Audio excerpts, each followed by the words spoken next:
Twitch, so you can go back to it. But all our recordings are on our YouTube page and on the live section. This is week 2 of us playing our game of Partners. Last week, we generated our show, our characters. It's called Expose, and it tells the story of a documentary filmmaker who stumbles on a murder in a casino and teams up with a lifelong gambler. Playing those parts, I'll be being the GM and playing the supporting cast. Playing the rest of our cast is Peter and Ryan, who can say hello. Howdy. I've also got the deck of cards, if that's okay. And we're going to be filling out. The first thing we're going to do, last week, we determined the nature of our corpse. It was a successful retail person who was shot multiple times on the floor of the casino by an unknown assailant. Presumably maybe up high or somewhere where someone couldn't see, and then fell back into the casino floor.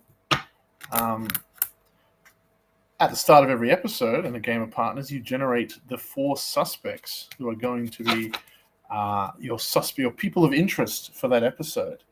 So I've got a deck of cards in front of me, and we're going to start. We should introduce our whole cast as well. Why don't you guys tell us about your characters, and then we'll talk about the supporting cast. Let's start with Jacqueline Marshall, our straight shooter.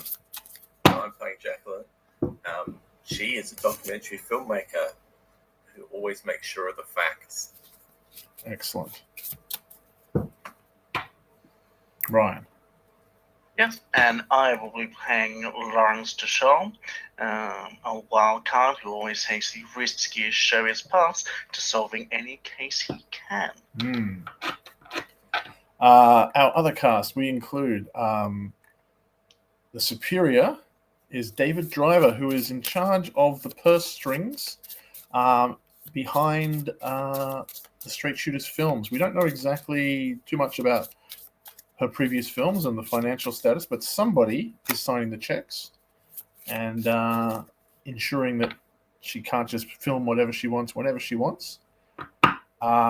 David also has a promoter, Anthony Massol, who is in charge of making sure that the films make money. He's a flamboyant marketing genius who is there to make sure, of course, that Jacqueline gets interesting footage. Probably very interested in, famous person being shot so dramatically on the casino floor. The subordinate is Cameron Dakar. He is the editor and footage processor of the crew, and spends most of his time in his van editing footage and doing what he's told. But we'll find out more about him maybe later. And lastly, our touchstone is Amy Van Garten, who is a young film student who has studied and become a little obsessed with Jacqueline's early work, and has started to just send her a lot of emails about wanting to follow in her footsteps. So now that we know our cast and we know our stiff, we need 4 suspects. I'm going to draw some cards. So when we do this, we've got a little piece of paper where we're going to fill all those out. Our first stiff, I'm going to draw a card. It's the 9 of spades, so that means they're a rival of our victim. And their occupation is on the next page.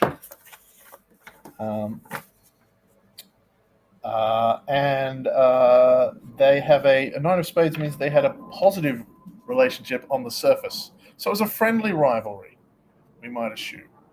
Their occupation is... Why can't I find the occupation page? Because I'm looking on the wrong page.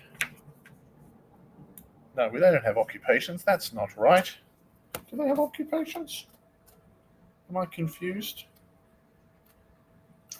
National Films setting up an episode for on page 46, so I suppose we can double back to that.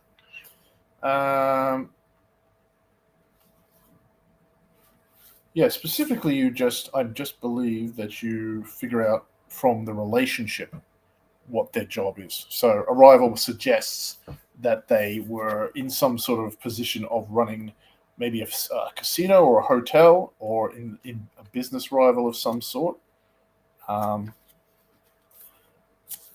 Yes. I wondered if Oh, yes, you give them occupations from drawing from the first table. Yes, that's right. You can go and check an occupation if you want. But I wondered if the reason they had a whole load of chips with them is because they were in charge of counting them. At the yes, end of the night. our suspect could be in charge of the take. I actually drew retail for their occupation as well, so she could be working at the casino or running a casino. What do we think? Positive relationship. Yeah, so like a co-worker. Co-worker, yep. Possibly trying to climb the ladder together. Yeah, I like that. A co-worker. Yeah. And now we get to have the fun bit of what motive they might have, at least on them. And I've drawn jealousy, which works perfectly with Arrival, of course. Jealousy. And we'll find out how that motive that comes out over time. Right. Our next suspect, so I shuffle the deck again. I get the 7 of clubs. So that suggests a negative relationship. And that's her boss. So that suggests perhaps the owner or the manager of the casino.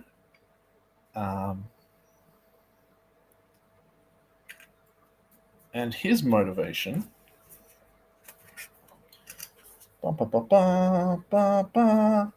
is conspiracy.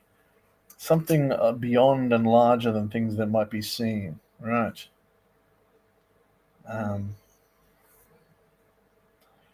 Interesting. Okay, our next, let me shuffle the deck again.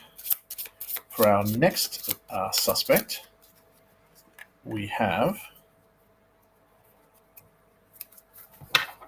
I'm going to do a proper shuffle. Here we go, riffle shuffle on mic. And cut the deck. 3 of spades, so that's a positive relationship and a parent. And we can find out if their occupation is they work in the service industry, so perhaps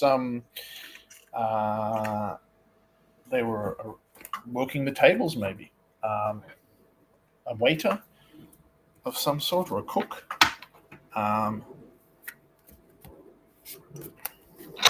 Yeah, waiter's good. I mean, like most casinos have like a bar staff or something. Yeah, so bar staff, someone who's bartender. around, but not like Yeah. too deep in the casino world. And finally, we have a king of clubs, which is I forgot to draw. The motive there can be the king of clubs, which is insanity of some sort. Question mark. Insanity doesn't mean they're like, just Captain Stabby. It means that there's something complicated going on. Doesn't mean an insane rage or delusion. It could be a moment of panic, a lifelong battle with stress or interest, some strange switch of character, and of course, we'll try to be not glib about mental illness. It's a serious goddamn thing. And finally, our last card for our last suspect is the 2 of Hearts. That's a lover with a positive relationship. So she had a lover. If we're doing suit, it would suggest female. And her occupation is sex work. There we go. She was in love with a sex worker of some description. Who knows about this? We'll find out, perhaps. And the motive for that is a 5. Let me turn over there. And rage. Rage is the motive associated with that. All right. So each of those suspects will eventually get some names and some background about them. As we develop our 12 murder scenes, we're doing a full 12-scene episode this one, possibly with bridging scenes as well. We'll see how long we're going to do 1-hour episodes, so we'll see how we're up to. One of the things that Partners leaves actually vague is what you actually do in the individual scenes and how much role-playing you do, which is really up to the individual group. I've played games where we just kind of went, oh, this is happening, and didn't do really much role-playing at all. It was more like just generating a story. But some people like to play out the scenes. Each and every episode, though, follows a pattern.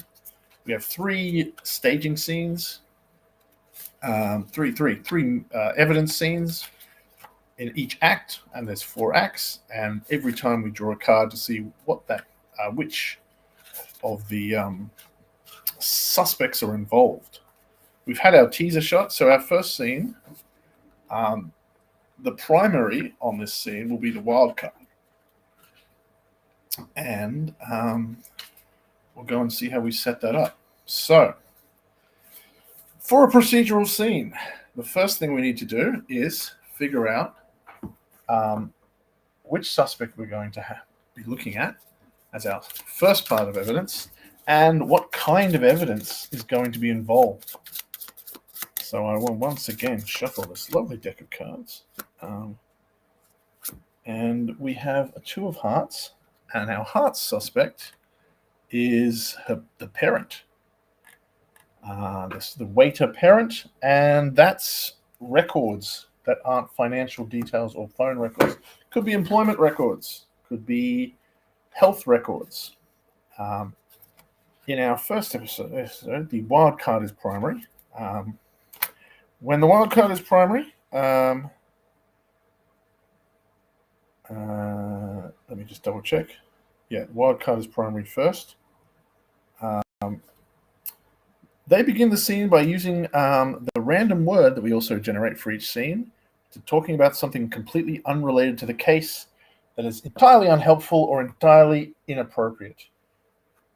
But using the offer of this strange off-topic subject, it will prompt the straight shooter to discover a clue of some sort. So the last thing we need then to help prompt us for this random scene is our random word. Now we can I have a random word generator that lets you only get nouns, but we don't have to stick to that. What do we think? Anything at all? We feeling game? We can make anything work. Yep. All right. Yeah, this random word generator is randomwordgenerator.com, and you can make it nouns, verbs, sentences. You can say the number of letters, the number of syllables. All right. Let's generate a random word. Guess. Yes. Guess. Yes. So. All right. So we will now pick. Lawrence will tell us perhaps what's the scene that's going on with these 2 that involves the word guess, some sort of records, and something about their parent. Right. So, well, actually, you can just set it up with anything, and then it's the straight shooter who will follow through to the evidence. Yep. So we were at the casino where it's happened. It would make sense. Yep. Jacqueline's looking around to get, right angle, find the right people to talk to. But everyone stopped playing games, and there's really nothing entertaining. Lawrence isn't as into the film side of things. So he's bored. Now, I have a question. Have you guys met before this? Is this one of those things where we will find out more about your relationship in flashbacks, or is this the very first time we are working together? I feel like where else would you find a problem gambler than in a casino? Yeah, so this could be the reason that the episode that explains why you team up as well. But it doesn't have to be. Oh, you go. What do you reckon? It could be this. You could be doing a story on this person, and then suddenly something else happened. I think that Jacqueline was in the casino, getting background on the area. Like, this is a big employer. Yep. And then, of course, it's a dead body. So, of course, you pan right across to that. You could be willing to change the subject of your story. Right. Something But more you don't. interesting You comes haven't. up. You don't really know Lawrence yet. That would be my feeling. Yep. All right. Well, let's go. That works fine by me. Excellent. So, people panicking but slowly calming down, and Lawrence is bored out of his mind because he comes to the casino because he himself does his best not to gamble anymore, but he still likes to get the rush of watching it, which is a bit odd to some people around him. But he's going to go over to the bar because at least there's someone there behind the counter, and he's going to go, look, all this stuff going on. People falling down, stopping the games. It's a travesty. Let's know. How about you guess what my favorite drink might be? Nice. And have you mistaken Jacqueline for a bartender?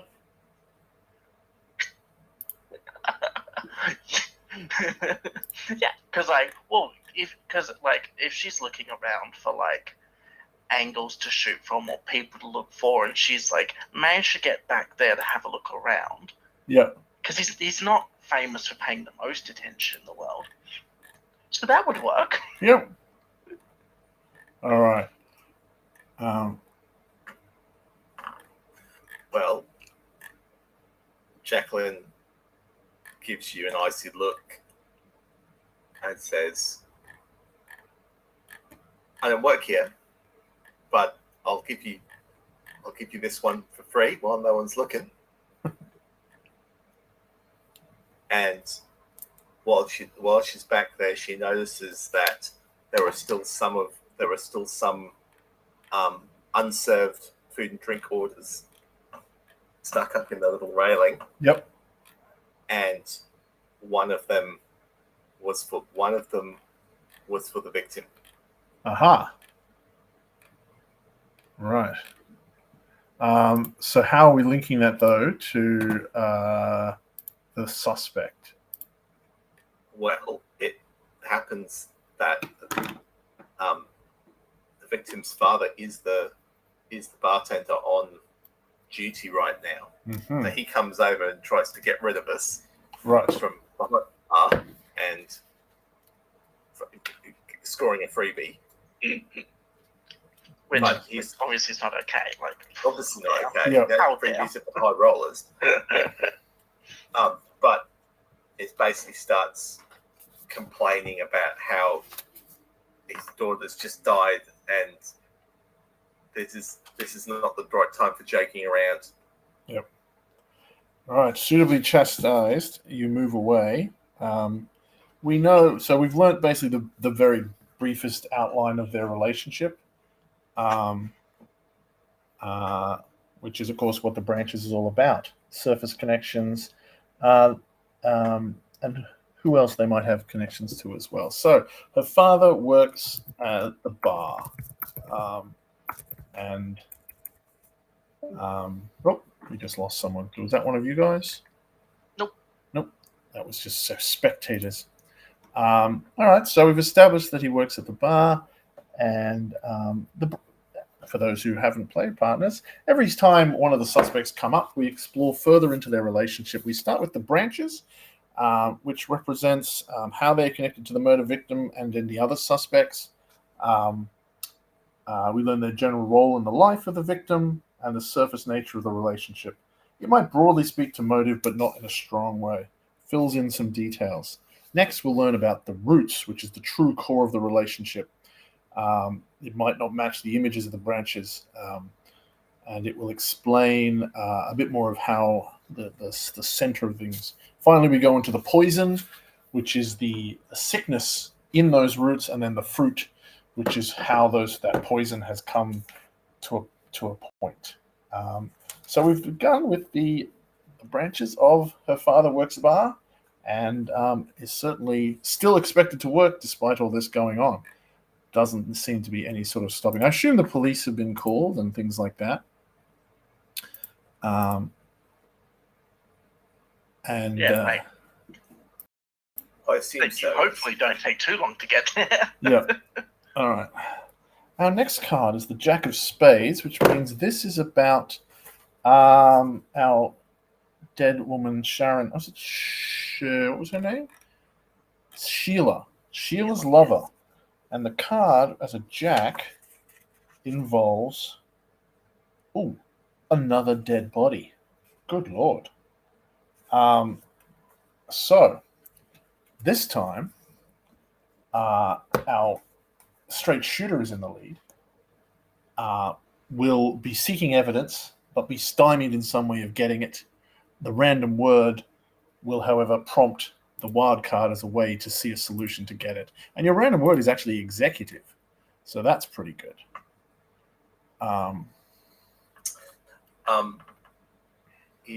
Is it okay to have one of the suspects be the dead body? Or would you prefer? Look, it could, but we then put in a replacement. Okay. Would we? Because because there's not necessarily a guarantee that the person who did it also survives the encounter. That's true. That's true. We can still find out roots and so on. Okay. Well, how about this? The police arrive. Yep. But the problem and the lowest ranked police officer starts to mark out the tape and back people off. But the sheriff who's arrived is quickly ushered in up towards the penthouse. That obviously something's going on there. Right. There's whispers that there might be another body. Right.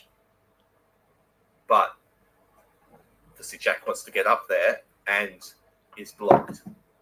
Yep. No, this is no press, just cops. Police not wanting people up there. Yeah. Yep. So So Lawrence. obviously, this at least looks more entertaining than sitting around watching people do nothing. So Lawrence has a brilliant idea of there's only so many police who can watch a door at any given time. Yep. And if someone were to suddenly grab all their attention, someone might be able to slip past. So he has the brilliant idea of grabbing a glass off of that someone has abandoned, taking a swig and then missing and accidentally throwing it across the room behind him to allow it to smash, and screaming, "Oh, they're at it again!" and attempting to duck down the direction the glass broke. And hoping that the shouting and the smashing will at least attract enough attention that if she's quick, maybe with absolutely no attempt to hint this is what he's doing or subtly indicate the plan, he's gone for it. Okay. And I think that works. Yep. And Jack gets into the lift and manages to get near enough to the penthouse, so out of the lift, but then blocked in that little part where the trolleys get lined up before they go into the penthouse. And through the tape, I can see the body of an older man and a woman who is very obviously a sex worker is there being interviewed by police, and she is just in pieces. Interesting. Anything else? I've lost just saying that she's lost two people that she cares about, and they were all. Sheila was all she had in the world. Right. All right. For our final scene in our first act, I will draw one more card. Now, if we get a Jack, a Queen, or King again, we ignore it because it only happens once per episode. Otherwise, there would just be way too many bodies. I've drawn a 4 of Hearts. So that is her dad again. Makes sense. We met him last scene. And the type of evidence is some other amount of physical evidence that isn't fingerprints or DNA, like a blood stain or something. Once again, it's a wild card that's in the lead.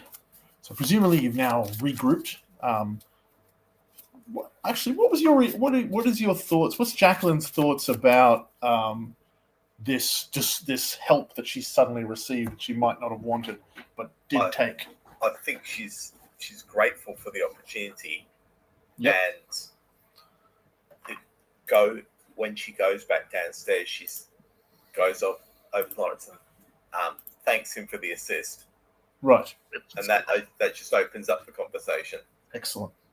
All right. This third scene then is going to be about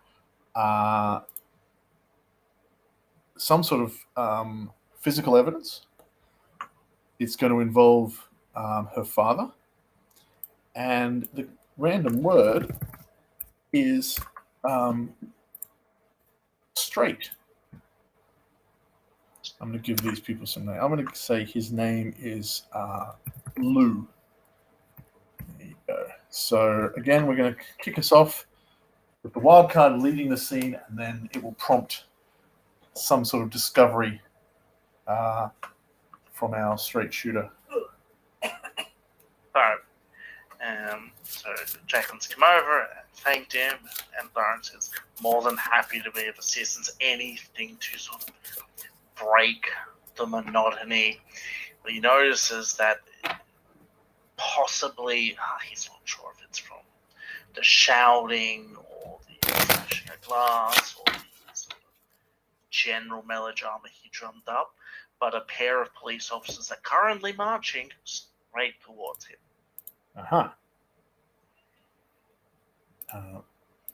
Are they going to haul you away, or? They certainly aren't looking in the most friendly, buddy-buddy kind of approach. He's probably going to wisely take a few steps back, which might coincidentally edge them towards the bar once more. Right. Where we might have out the parents, with everyone having largely cleared off from the area, he might be able to, pull something down or out from a drawer or something that sort of he's using to comfort himself that Lawrence wouldn't notice at all, but someone with some kind of keener level of perception might catch on to. Yeah. So I think at this point, Jacqueline steps in front of Lawrence and produces a press parcel there, or a close equivalent thereof. Yep. And says he's with me. And this at least gets the police to stop. Stop. Nice. Coming Yep. Yeah. They grumble, but they move off. Off. Yep. This opens up the way for Lawrence to get to nudge her in the direction of the bar, and we can see that behind the bar there is a gun that's kept. Oh, that's good. Yep. That's kept there. And when she mentions this to Lou, he says that we get trouble from time to time. It's not normally loaded, but my it's here, and I want to make sure she's safe. Right. Does he? Very cool. What kind of trouble? Does he not say? At this stage, he doesn't say. All right. He's protective. I guess he was right to keep a gun, since she was killed. Now, for our interim scenes, sometimes we have episodes where this involves some of the minor characters. Actually, let me just go and have a look. We can find out. I think probably we want to know a little bit more about you two, though, for these sort of interim scenes for the first episode, rather than the minor characters. So, what we might do for our interim scenes is actually catch up with you two. So, you now have a little bit of evidence, but you might want to talk about what's just going on. You both each helped each other. Yeah, let's just have a catch up and go and have a brief chat about your thoughts now that you're unlikely allies. So, Jacqueline wants to know if this is one of Lawrence's regular hangouts. No, really any hangouts. They're all regular hangouts here. There's a few good spots around town, but none have been as, let's say, exciting and dull at the same time as this particular club has been. This is not the normal for a night out, definitely. But people don't usually get shot here. It's your idea of a good time. Yeah, anything to take your mind off of, everything else is, it's worth at least giving a look.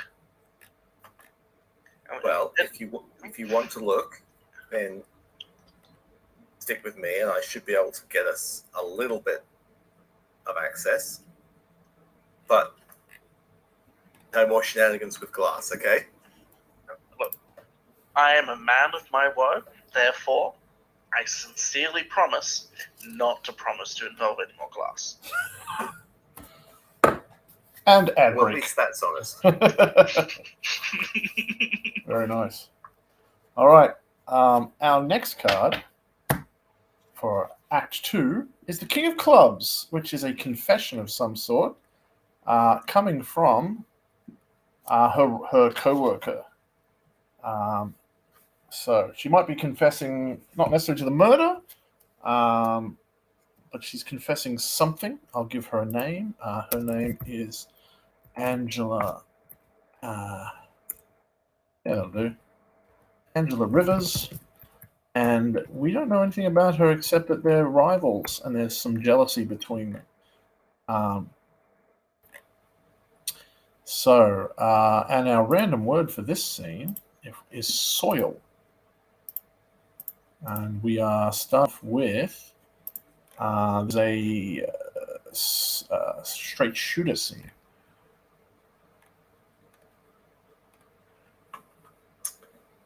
Oh, and we did it. Sorry, yes, no, we didn't. We got an evidence type. Yep.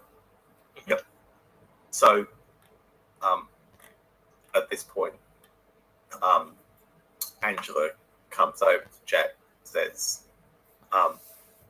"You're with the press." Yes, and she says, "I've got some. If I tell you something, will you print it?" Aha. And Jacqueline's not willing to commit to that. Because That's all right. Lawrence is. Absolutely, man. Nice. You tell it to us. There's no way we won't print it. You have her word. Beautiful. And so I'll take you back in a second. So Angela says that she's got some dirt on Sheila, and she needs to confess what she saw. Aha. And Lawrence, I'll let you invent that part is.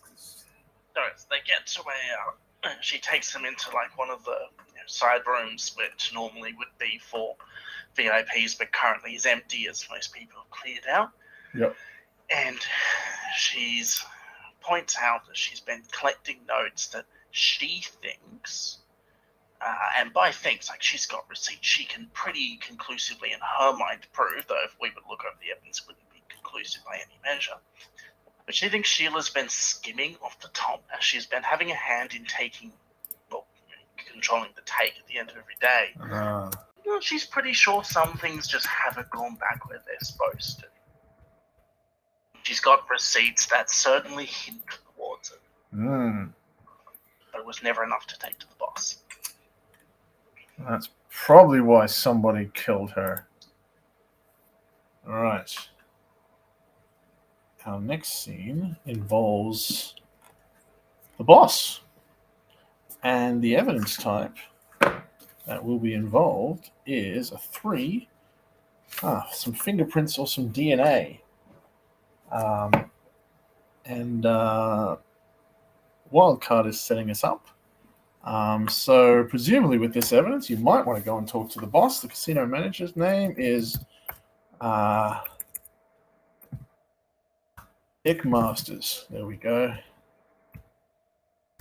And they had a negative relationship.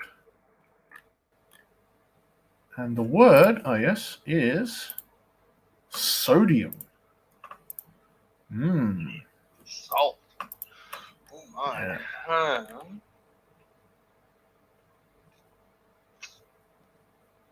So, as Angela's sort of going through, meticulously explaining each and every little bit of what's going on, Lawrence is getting increasingly bored because this is really not the fascinating, exciting stuff he was hoping for.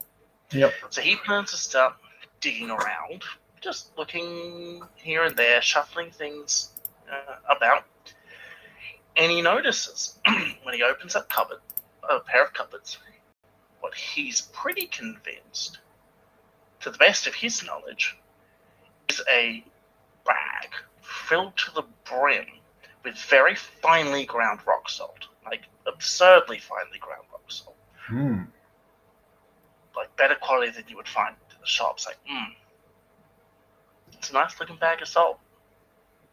Plastic, zip tied, you know the kind. Yeah. That definitely suggests something that might be mixed with other products.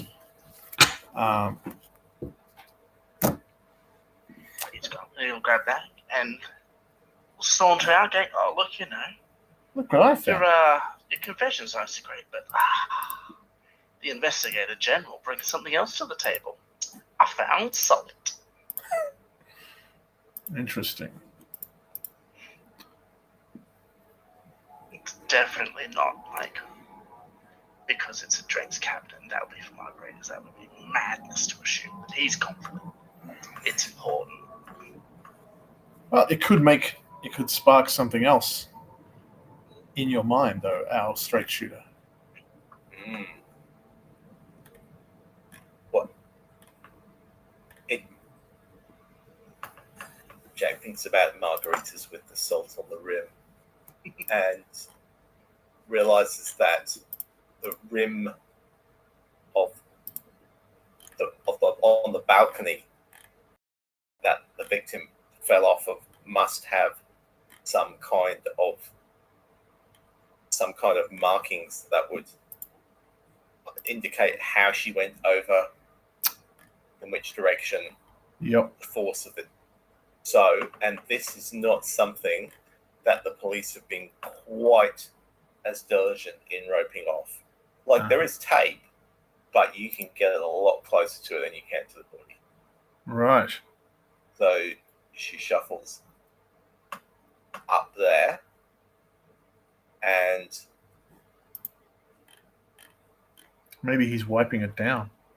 yeah, the boss is there wiping off the railing. Yep. What do you think you're doing? He turns around with a start, says, "This is I have to make sure that this place upholds its standards, no matter what happens. Even decidedly ominous. yeah. And you're not a cop, so you can't tell him otherwise. Right. Yep. Exciting stuff. He runs off, making sure that nothing is left behind. Our next scene involves a Spade, which is, I think, her father again. Am I right? No, a Spade is her lover. That's right. And an 8. An alibi fails. That's interesting. Something says that she wasn't where we thought she was. And the word is slide. And that, Slide. yeah. Okay. And this is going to reveal us a bit more about the roots of this relationship. What is the lover's name? We don't have one yet. Okay. I'm going to say Carol Smith. Okay. Well, Smith.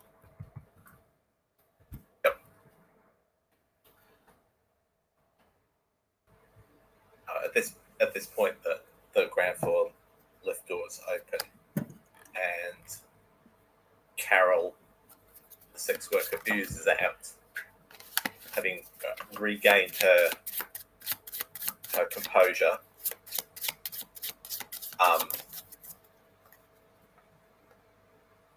Jack runs over to catch her and says, "I'm doing a piece on the town. Would you like to tell me something about what it's like to work around here? Is it a good part of town? Do the police treat you right?" No, absolutely not. And she works the conversation round to where were you, or what's it all a typical happened? day like? Yep. And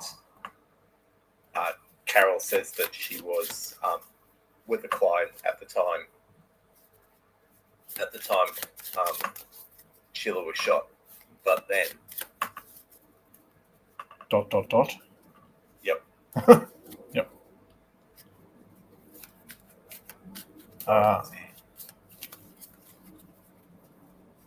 Lawrence, any ideas? Perhaps it's something to do about when the take is collected at the casino. I definitely didn't have the microphone yet. What are you talking about? So Lawrence, because Lawrence is kind of fixated on the boss at the moment, because they got there and saw him doing his thing and he was running away, right? Yep. Now, the Carol's come out and Jacqueline's going to interview her because that makes the most sense. But Lawrence really thinks the boss is where it's at. So he's going to grab whatever the nearest piece of, like, dainty furniture, cloth, or anything he can find is, jump, and if Police Story, the Jackie Chan movies, Yep. his plan is to grab one of the big fancy chandeliers and slide his way right down that, hopefully not burning himself to a crisp on the way down. Land on the stairs in front of the boss, who's a little shocked, which gives Lawrence enough time to notice that the boss's belt is undone and his pants aren't fully done up yet as he's running. Right. Which to him makes him wonder if maybe it was less so with, like, mysterious client, and maybe the lover was doing something with the boss instead. Uh-huh. Yeah, that's good. He will loudly shout to Jacqueline Nice. on the base, "I think he's in on it!" Fantastic. All right, so Which of course means that being with a client is not much of an alibi when the client is, like, the office is right there. 20 meters from the dead body. Yep. The conspiracy thickens. Right. But why would they want her out of the way? Interesting. We'll find out after this commercial break. Do we want to do another interim scene? Well, let's just do a bit of a. This would be like a exposition scene. So, tell us why you're doing this piece on casinos or crime. What was the thing that made you choose that? Well, it's a casino. A casino is big business, and Jacqueline wants to see what the overall effect on the town is. Does it it brings more money in? Does it do? Is that money shared well? Does it bring other things in its wake? What's the impact? All Is right. it fair to the community? Interesting. That said, the impact, you know, a little brutal. What was your last film about? Sorry, say again. What was your last film about, and was it a success? Well, one of the last films was actually in South America, and it was a success. But it was a success because of the very volatile political situation that was there. Right. Alrighty. Well, we'll come back to that in the future. I'm going to write some of that down. Last film was about South Africa. South America, sorry. Wrong one. All right, our next scene returns to Angela Rivers, and now she's actually leveling an accusation. She's decided that there's even more evidence, perhaps, about the boss, and so she's leveling an accusation, and the word is place. And Lawrence is kicking us off. Maybe you just chase the manager around the corner, and then Angela's like, "See, I knew it." Yeah. So, because obviously, but so the chase is on. Lawrence is hot on the tail of the boss, which is very exciting and fun. And the boss opens the door and runs through, and Lawrence is dead certain to go through this door to the room. There's no way he could go. Bursts in, and the room is seemingly empty. Angela follows in behind him, as if trapped, and goes, "Finally, I've got you. You don't get it. I was trying to show you everything. This is the place it all happened." Which, no, it's not. It all happened upstairs. He's a little confused. Not sure what she meant. What do you mean this is the place where it happened? No, this is the place we went to. Everything happened up there, you silly lady. What do you mean? No.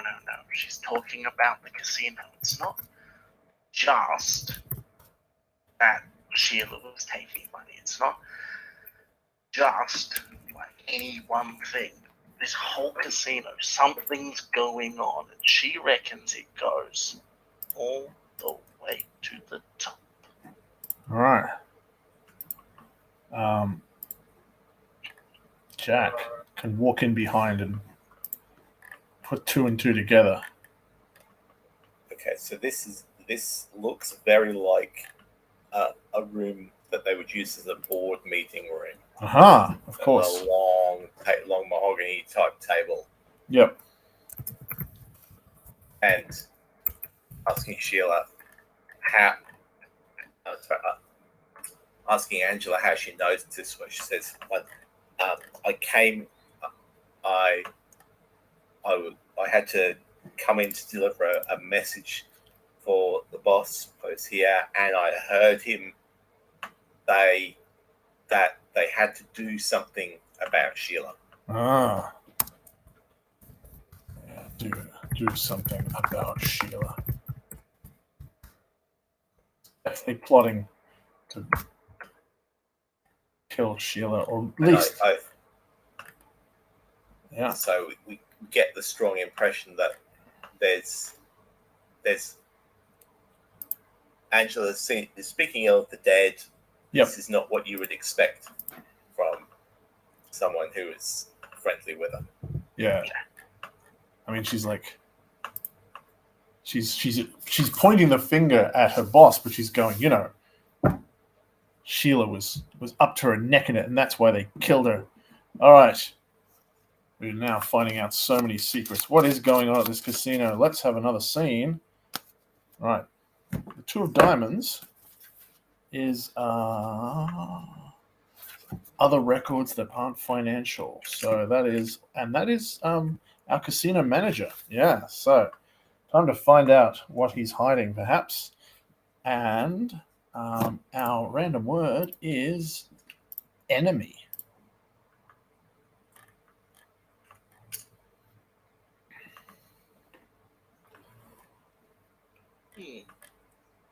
And Jack is leading us off this time. Okay. So, Lawrence, where did you manage to? Did you actually manage to corner the boss? No, he ran into this room, and then I slipped ran away. in straight after him. Yeah. But he wasn't in here. Maybe there's a secret door.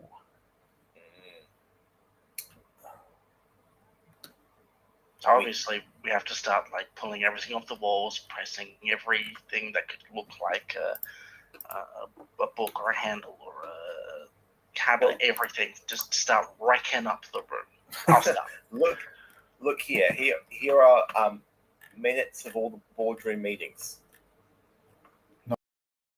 Which sounds fascinating, he will say as smashing things. If we go through this, we can what discrepancies and what their who they owed money to, what if they had any enemies.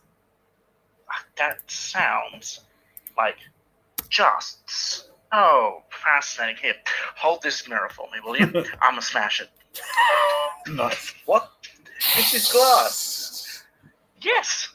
Good. Oh no, you're right. I did promise you wouldn't break glass. Thank you. He's gonna take it back, and he's gonna throw it down on the ground.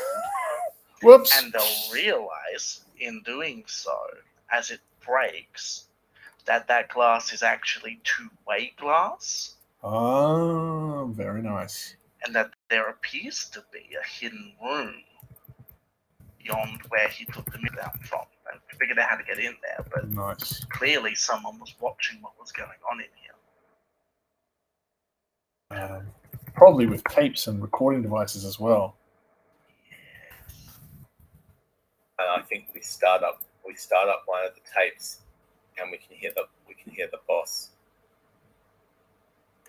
Nice.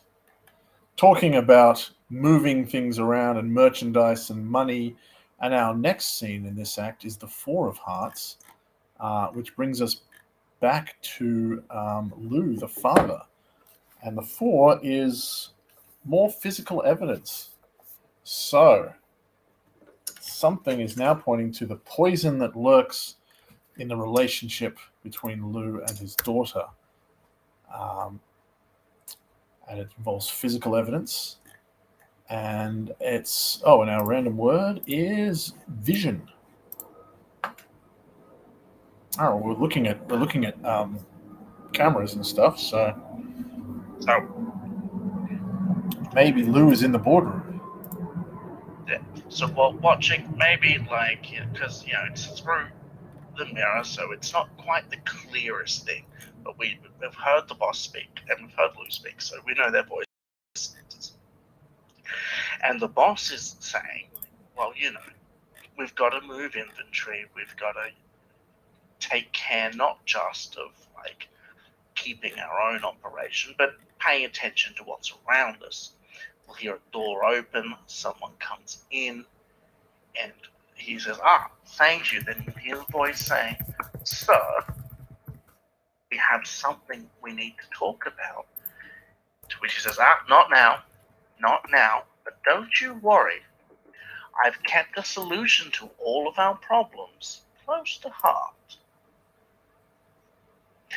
And Lawrence is a bit confused. But we know that voice, it's Lou. So there's some kind of problem that Lou's got and that the boss has that needs to be taken care of. Something. Right. And Lou seems to be keen to do it. Yes. With a sense of urgency in his voice. Right. What could it be?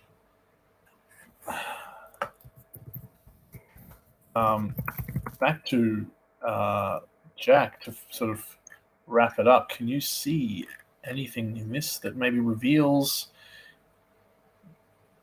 Yeah, what's the sickness in this relationship? Did he know all along? Did he get his daughter involved in all of this? I think Lou is way past retirement, Yeah. and he is only there because Sheila's working there. And so, twistedly, if he takes care of her so she can't work there anymore, he gets to retire. Oh, interesting. So he's kind of like worked himself to death. Yes, he can't let go of being a hovering father to her. Right. Fair enough. All right. So we now go into our final interim scene, and this time I'd like to hear a little bit about Lawrence. You're a recovering gambling addict. Yes. Did you go to rehab? Yes. They didn't stick it out. They sort of figured out that, like, you know, rehab definitely works for some people, but it's just not him. So what he's figured out instead is he can, as long as he doesn't stick in one job too long and he moves around and keeps doing things, he doesn't get too attached and too settled to fall back into the same habits. So he's constantly chasing whatever the next big exciting thing is to replace sort of the thrill that gambling was getting. Yeah. So he's a danger junkie to try to switch his addictions. Yeah. Right. Which mixed results. And it's made, you know, building connections with people and stuff difficult, but he's pushing on. Nice. I mean, I guess getting banned from a casino is one way to move on. You know, but there's always more casinos. All right. Our next evidence. We come back. Yeah. So for those listening, when we get to the 12th scene, whichever was the most recent suspect that had hit the fruit level of their thing is the one who's actually done it. But we have to get all the way there to find out who that is. We have, just to recap, we're going to go through it again. We have Angela Rivers has dirt on Sheila. She knew that Sheila was skimming money and was involved in some conspiracy. She's tried to get point the camera at them and even gone so out as to accuse her boss, but in a way that suggests a great rivalry and jealousy between them. Dick Masters, her boss, is at the Roots level. We know he was cleaning up the evidence of the fall. We know he has a hidden room behind the boardroom where he films things and has been making conversations about moving money and dealing with Sheila. We know that Lou got his daughter a job here, watches over her, and is exhausted of the relationship and just wants to forget about it, move on. He also owns a gun, which he swears he hasn't fired recently. And finally, Carol, who is Sheila's lover, her alibi failed. She claimed that she was with a client at the time, but we know now that one of her clients has recently died. She was probably also sleeping with Dick, the boss. So our next card is the Six of Hearts, which is Lou again. So we're actually going to find out the fruit of this poison. And Six of Six is a slip of the tongue is going to reveal something. So perhaps there's a confrontation coming on. Jack's leading this scene off, but this doesn't necessarily mean he did it, but it does bring us to some sort of head. So it might eventually reveal that he did do it. So perhaps he will admit to wanting her dead or planning her death. And our random word for this scene is user. Ooh, that's a good one.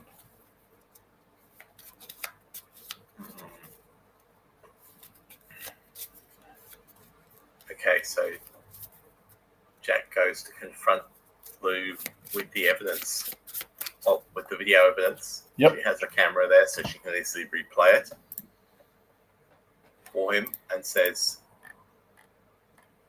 "What do you make of this? This is your daughter. Aren't you supposed to protect her?" When Yeah, go. If you saw someone coming at her with a gun, why didn't you point yours at him? Yeah, I mean, if it was right Even if it wasn't loaded, you could have got into a standoff and bought her time. Right. I think. Oh, sorry. Go. Yep. Go, Lawrence. Which, like, so, because they've obviously seen where it is, and Blue's sort of, stammering a bit, uncertain of, like, what to say. He's been confronted, mixed emotions. Lawrence is going to dive over the counter and grab at the gun, which he fully believes is unloaded, because that's what he's been told. Yep. And he's going to say, if you want to stop someone, you just have to scare them.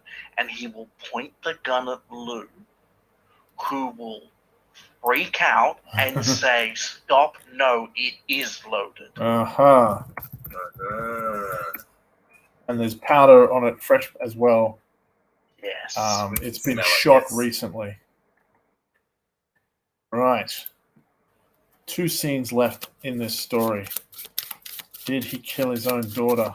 Only the cards will tell us. We've drawn a heart again, but we ignore those now that we've got to the fruit. 5 of spades. That is Carol. Carol, the sex worker. And a 5 is a witness sighting. So she saw someone or someone saw her. Right. Maybe. And the witness here I will also definitely allow it to be the camera. Your camera. You can be playing back the footage. Okay. Oh, and the word, is ant. A-N-T. Okay, so... Yeah, Lawrence is leading. Yep. So...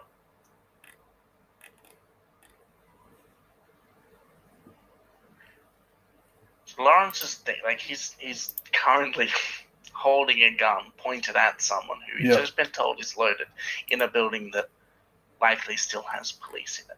Yeah, there's some people coming over, I think. So he very quickly, carefully puts it back. And then he's going to say, well, he doesn't need, why, how would you even, shoot the gun? Everything happened. She fell from up there, or it'd be trying to, I don't know, catch an ant with a pair of tweezers. That's a long way to go. You're old, I can't trust you to have any decent eyes. Tell me, how would you fire the gun? Tell me everything I need to know. And he will grab Lou instead and shake the mag. You've got to tell me, it doesn't make any sense to. Nice. Meanwhile, Jacqueline has an idea. Jacqueline realizes that some of the footage that she took earlier in the day might not show faces, but it would show clothing. Ah, right. It's much easier to see, because when you stand on top of a building and look down, people look like ants. Yes. Right. So she runs to the van, editing van, and has her assistant call up Cameron. The footage. Pulls up the footage. Cameron pulls up the footage from the time before murder, and sure enough, someone wearing the exact color and shape of clothing that Carol was wearing when Jack saw it earlier is moving around on the balcony. Right. Nice. Excellent. All right. So we now know that Jack And says, it's not really possible to tell, but they can't see their face. They're angry. Yep. They're kind of stomping. Yep. Nice. Stomping and fuming. Acting irrational. All right. One last scene. So this will tell us basically whether it's we'll find out if it's not let's just draw the card. It's a diamond, which is Dick. So we will find out a bit more about Dick, but now we know the killer was actually Lou. So let's find out. This last scene, it was a tip or an informant about Dick. Someone's coming forward to confess everything, and the word is jury. Sorry, didn't catch the clue type. A tip or a what's the other word they use? A tip or a informant. Someone gives you the information, Okay. perhaps secretly.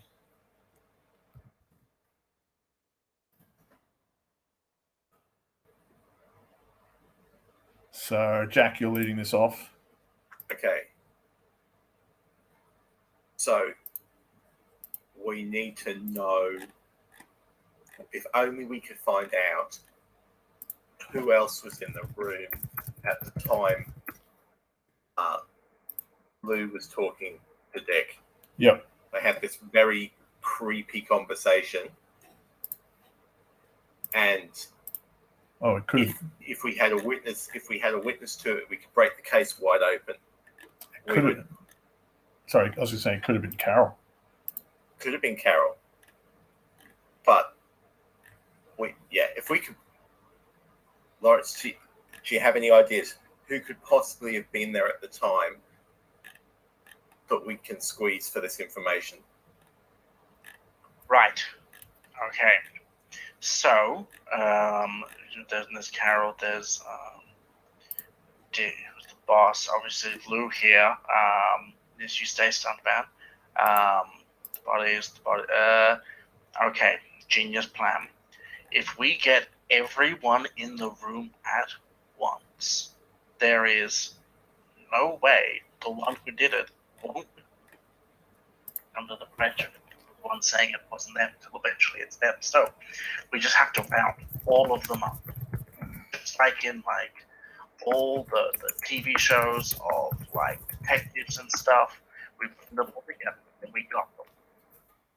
Nice. Taking to the boardroom. Lou, into the boardroom. Now, go. Find the others and we will get them all in there. The boss might be more reluctant, but we have a big reveal planned. Excellent. Eventually, once we know who it is. I feel like Lawrence would do something insane, like pull the fire alarm to make everyone could assemble in the car park. Oh, that's good. Yeah. Oh. Perfect. No, yeah, that's right. So, yes, he's running around, can't find everyone. Boss has gone hiding in the building. So, yes, it's obvious. The only way to get him out is to find whatever the nearest alarm he can. He's not sure if it's alarm or alarm for the police or whatever it is. But there's a red button that says alarm, and he's going to press it 15 times in half as many seconds to make it he can. Just, come on. So lights and sirens, and water, all sorts of everything will start going. Automated sounds will start telling people to evacuate, and he's waiting to find the boss to crash tackle him and drag that man outside. Nice. Yes, and I imagine actually the police are very, very interested in what caused the disaster. So guess what? Jack's got all this footage that she can show them that will reveal everything that's going on if the police just want to come and see what she's uncovered. So, Jacqueline, do you want to reveal what really happened to Sheila Starr. Mm. Well, what really happened was that the boss told Lou that he had to take responsibility for his daughter. That he'd been protecting her, but now he had to be the one to protect her from herself. Ah, Her scheming was the boss is tired of her scheming, and but he didn't want to get his hands dirty. right. So in a moment of madness, Desperation. and desperation, Lou decided that he needed to shoot his daughter. Damn, dark. And I assume that Carol was probably there trying to stop him, knowing that she was in danger, trying to warn her away, but was called away at the last minute. So she didn't do anything. In a rage, she attacks Lou, and he pulls out the gun and tells everyone to back off. And But this time, I think Lawrence has actually removed the bullets. yes, Yes. Yes. He did think that helped. They make a nice trophy. yep. Lou starts shooting into the crowd. Nothing happens, and we pan down to Lawrence holding the bullets and jiggling them around like dice in his hand. All right, fantastic. Do we have a little quip, a little brief interaction between the two of you for our final moments? I mean, It's not quite as exciting when the gun isn't loaded. no, but I mean, looking at him and looking at you, well, at least somebody got to take a shot tonight. Because the camera and his not. Lawrence will quickly realize that, no, actually, Luke did take a shot tonight and somebody died, and maybe that wasn't the best joke to make. But he's got to keep laughing to save face. Nice. We should actually think of a theme song. I'm trying to think of a song about cameras or filming. Is that song Making Movies? Is that a song? Well, at least for this episode, hit me with your best shot. Oh, there you go. There we go. I'll see if I can. Thank you, Pat Benatar. If we just see if I can make that play without breaking everything. Maybe I can't because I might break YouTube if I do, since we're supposed to be live streaming. Anyway, thank you, Pat Benatar. We'll leave it there. And Making Movies is an album. I'll think of a theme song for next time. That was very cool. We solved the mystery of a very corrupt casino, and darkly, a man who killed his own daughter because he had a life of crime and had to take, finally, responsibility for all the shit that he'd done. Thank you for playing, ladies and gentlemen. I hope you enjoyed that, listeners at home. All that remains then is for Peter and Ryan to say goodnight. Good night. Yes. Good night, all. And we'll see you next week. Yes, we shall.